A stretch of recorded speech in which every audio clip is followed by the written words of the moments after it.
Welcome to the deep dive. Today we're tackling a really pivotal and frankly horrifying event from Gundam's Universal Century. We are. It's the story of Island Iffish and Operation British. Yeah, based on the sources you shared.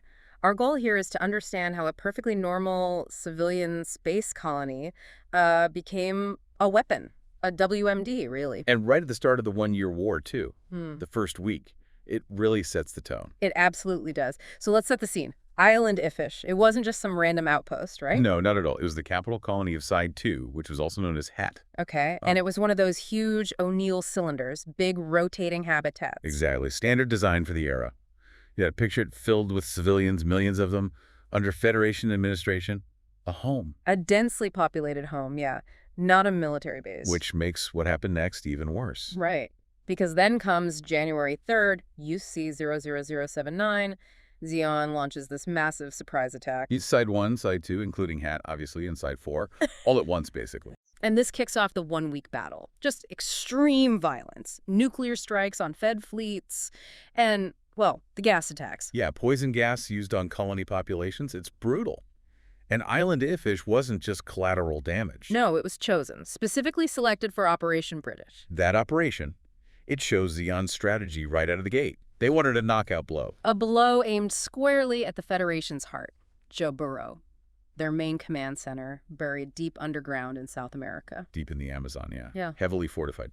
Zeon figured, well, conventional weapons wouldn't cut it. So they needed something bigger, much bigger. The sheer kinetic energy of a falling space colony, that was the plan. Drop Island Iffish on Joburo. And this all unfolds incredibly fast, between January 4th and January 10th, just days after the war starts. Turning a home into a missile.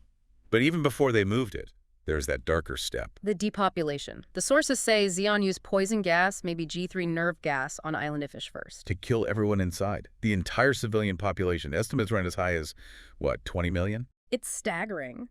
Just exterminated them to make the colony an inert object they could control. It's a chilling example of calculated dehumanization. Wiping out civilians just to use their home as a weapon. It really clashes with Zeon's whole space-noid liberation rhetoric, doesn't it? Completely. It suggests, a ruthless pragmatism, especially from the Zabi leadership. Power over ideology. So this now dead colony is falling towards Earth. The Federation Space Force, the EFSF, they obviously try to stop it. Oh yeah, a desperate defense. Huge space battle ensues, massive casualties on both sides. They threw everything at it, including nukes. They did, but these colonies were built tough. Shielding, strong hulls.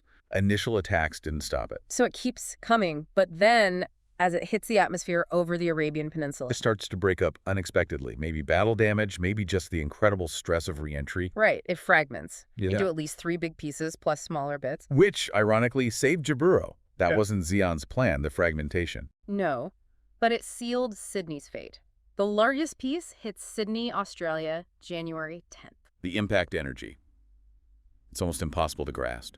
Estimated at 60,000 megatons. 60,000. It carved out a 500-kilometer crater, destroyed, what, 16% of the continent? Roughly, yeah.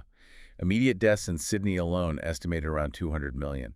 And the total for that first week of war, maybe 3 billion casualties across space and Earth. Plus the global effects, huge tsunamis, climate chaos, maybe even shifting Earth's rotation slightly, just apocalyptic. It truly was. And the consequences went far beyond the physical destruction. Definitely. It led directly to the Antarctic Treaty, signed just weeks later, January 31st. That treaty banned NBC weapons, nuclear, biological, chemical, and critically colony drops. Which kind of paradoxically might have pushed warfare more towards mobile suits as the decisive weapon. Could be, but Island Iffish itself became this potent symbol, a symbol of, well, war crimes, indiscriminate, horrific destruction. Colony drop became this ultimate taboo, though not everyone respected that taboo later on. No attempts were made again.